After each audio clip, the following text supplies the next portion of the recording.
Hey there, fight fans. In today's video, Khabib Nurmagomedov shuts down Conor McGregor's insidious plans, leading to a pretty fiery response from some fans. Dana White also weighs in on McGregor's bold statements. I'm gonna kill myself. Fucking.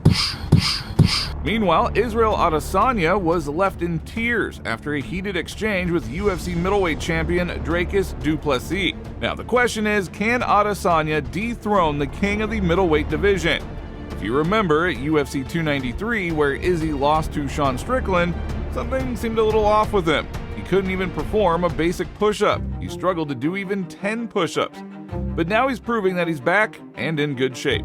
Plus, Sean O'Malley reveals his UFC plans after his fight with Merab Dvalishvili. And we've got plenty more exciting news lined up. The main event, Alex Pereira will look to defend his light heavyweight belt against Khalil Roundtree. But before we dive in, a huge thank you to everyone who helped us reach 75,000 subscribers. Hopefully we'll be up to 100,000 soon, but let's get into it. Israel Adesanya recently found himself in an emotional moment following a heated verbal exchange with the current middleweight champion Dricus du Plessis. I touched the subject there because I do this with family. I do this with people I love. I'll always fight for you forever. I swear to God. Watch this. I'm a fucking human being. I'm a man. I can cry and whip ass at the same time. I felt the love from the crowd. First time I fought here, 2-2-1. That was February 2018. That was me making my dream come true.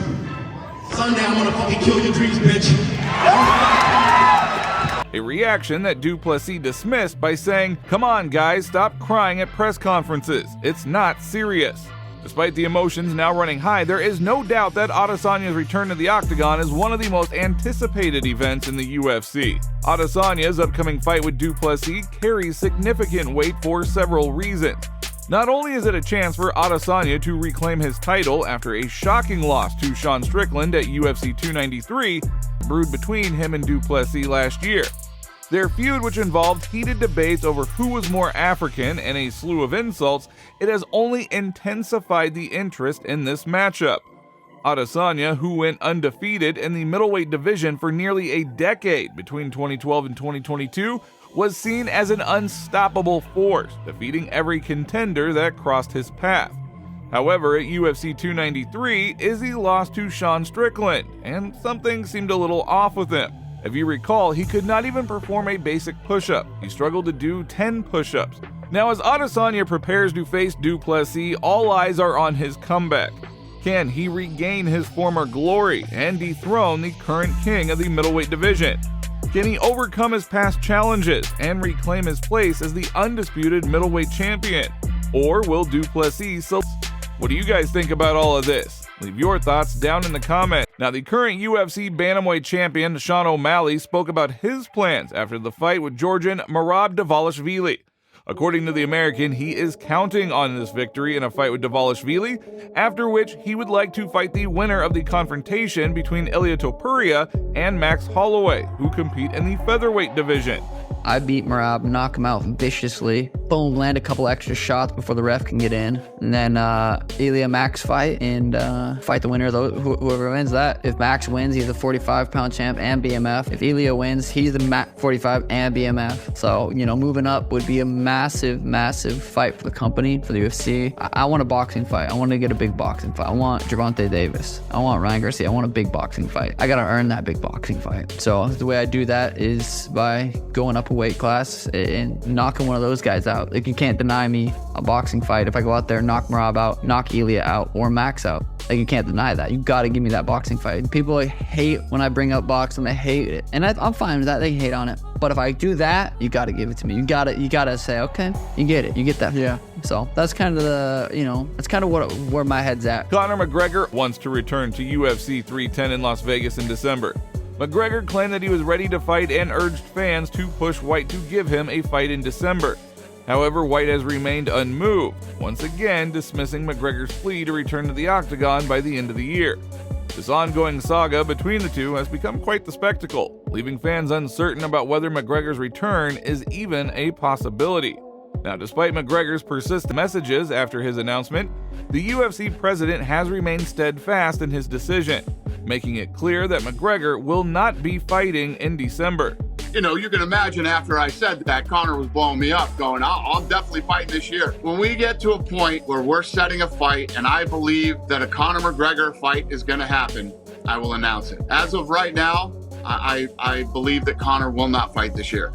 Conor's saying he wants to fight in December. We'll see how it plays out. The reality is McGregor's words have often proven unreliable. From deleted social media posts to unfulfilled promises to fight top contenders, his commitment to returning to the octagon seems more like talk than actual action. Once a hungry competitor, McGregor now seems more like a well-fed lion who lacks the drive to compete at the highest level.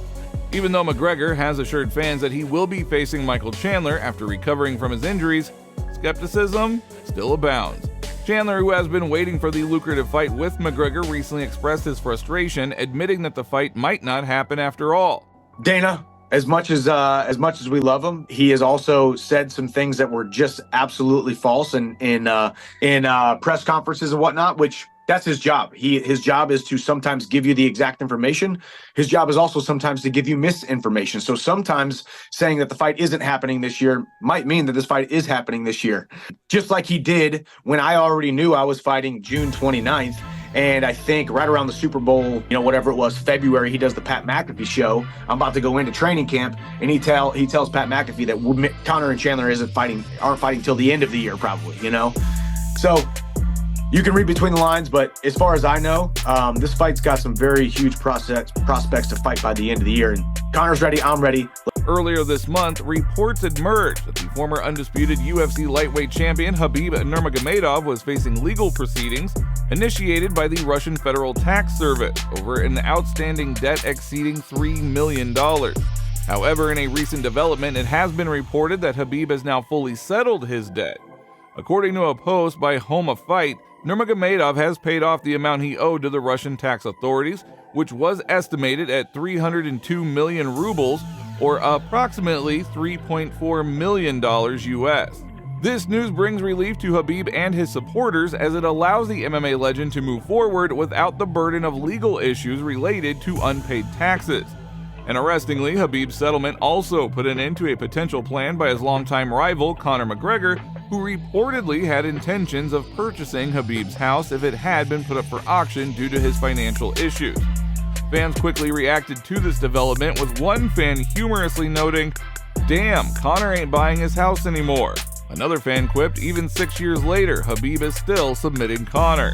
While another added, "Still undefeated, 30-0, retired after tapping out the Russian government."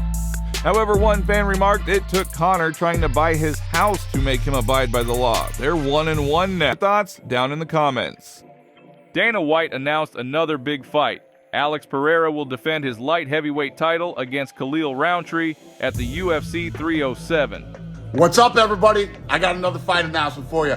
October 5th, we will be returning to Utah at the Delta Center for UFC 307. The main event, Alex Pereira will look to defend his light heavyweight belt against Khalil Roundtree.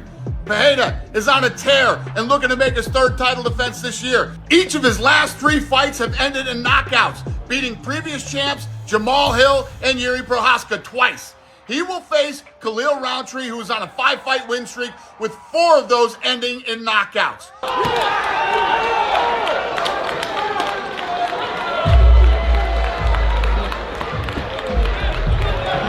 Yo, bro. See you again. Yo, bro.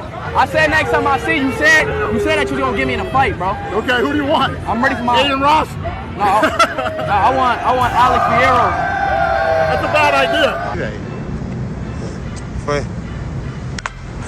Porra. Caralho, velho. Que isso, cara? Isso aí. Forças da porra, velho. Não, caralho, velho.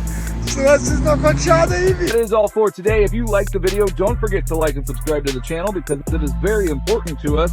And thank you all in advance.